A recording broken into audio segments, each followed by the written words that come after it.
Assalamualaikum warahmatullahi wabarakatuh. Selamat jumpa lagi di budidaya ikan gabus delek Mina Hoki.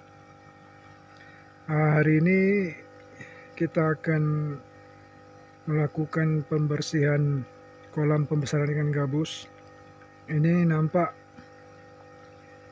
terlihat di kamera, kolam pembesaran gabus ini tertutupi permukaannya dengan lumut hijau di atas permukaan kolam. Nah, ini sangat mengganggu aktivitas ikan gabus untuk naik ke permukaan saat dia mau mengambil udara. Nah, untuk mengatasi ini kita cukup buang atau bersihkan permukaan air kolam yang mulai ditumbuhi oleh lumut-lumut hijau ini. Nah, ini udah sebagian kita bersihkan, sebagian lagi di sudut sana mau kita bersihkan, karena ini jelas sangat mengganggu aktivitas ikan gabus untuk naik ke permukaan untuk mengambil udara. Nah, mengatasi ini kita tidak perlu harus mengganti air kolam, karena pada dasarnya di dasar air kolam dia kelihatan jernih. Hanya permukaannya saja yang ditumbuhi oleh lumut-lumut hijau. Jadi mengatasi ini kita tidak perlu harus mengganti air kolam. Cukup kita buang, kita bersihkan permukaan kolam.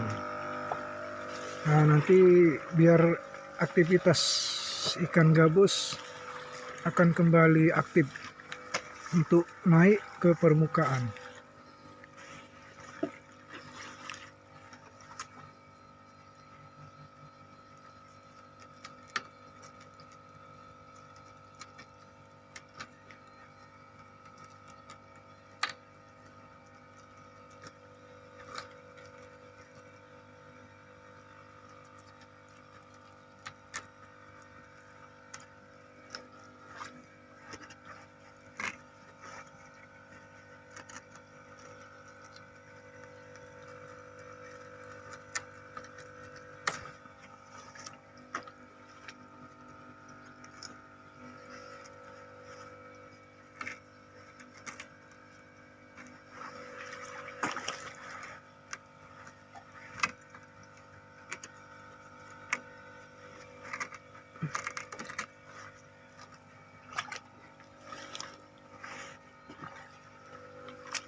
Cukup kita bersihkan atau kita kurangi lumut-lumut yang mulai tumbuh di atas permukaan kolam.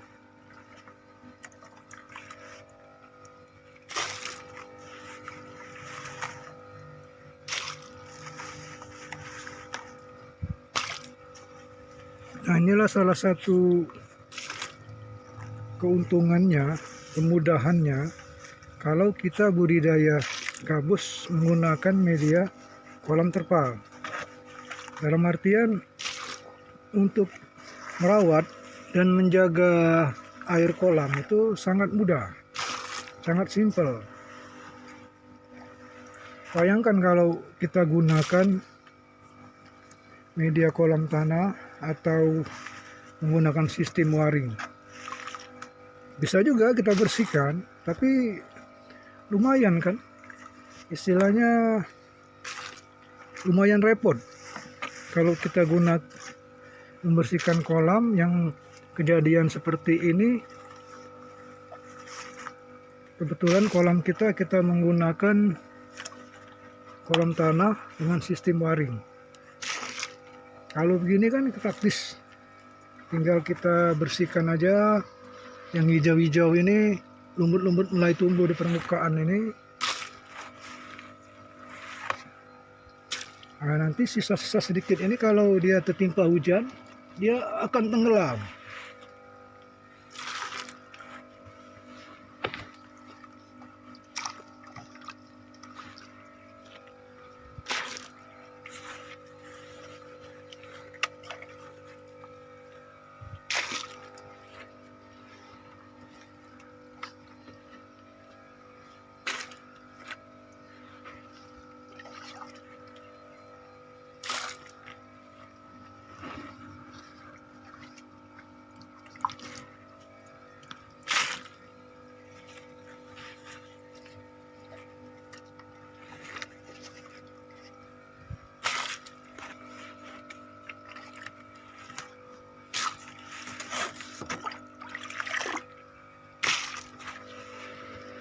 Nah, ini kan kelihatan.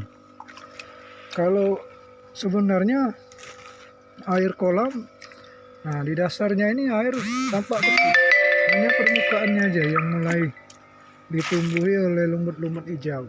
Jadi tidak perlu kita harus mengganti air kolam. Jadi cukup kita bersihkan aja permukaannya ini.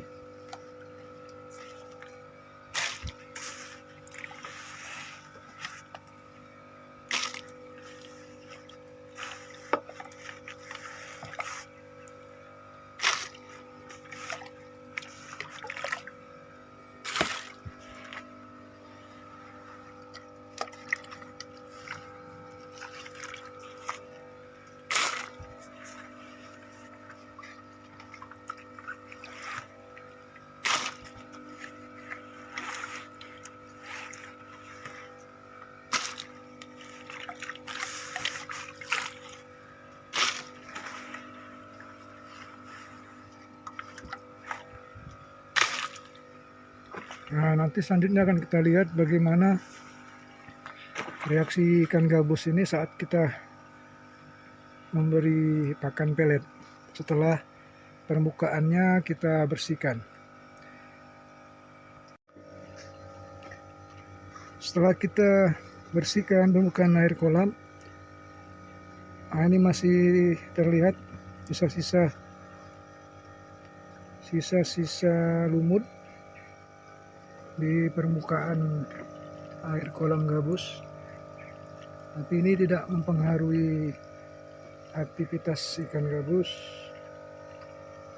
dan kita akan lihat bagaimana reaksi ikan gabus. Ini usia sudah masuk 2 bulan, hampir 2 bulan setengah ini. Nah, bagaimana reaksinya setelah kita bersihkan permukaan air kolam? Kita lihat reaksinya saat makan pelet.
Jadi nampak berubah seperti biasanya.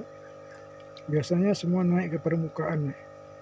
Tapi karena tadi agak terganggu saat kita membersihkan permukaan kolam, maka sedikit perubahan di ikan gabus ini karena terganggu saat kita membersihkan kolam, jadi seperti agak stres. Tapi secara perlahan nanti lama kelamaan pelet yang kita berikan ini juga akan habis.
Nah ini guys, tampak di layar kita ini air di pembesaran ikan gabus tampak ada mulai agak keruh. Tapi kekeruhan ini tidak mempengaruhi aktivitas ikan gabus, terutama dalam makan pelet. Jadi kondisi seperti ini kita tidak perlu harus melakukan pergantian air selama tingkat nafsu atau intensitas ikan gabus masih tinggi untuk makan pelet, ya kita tidak perlu melakukan pergantian air.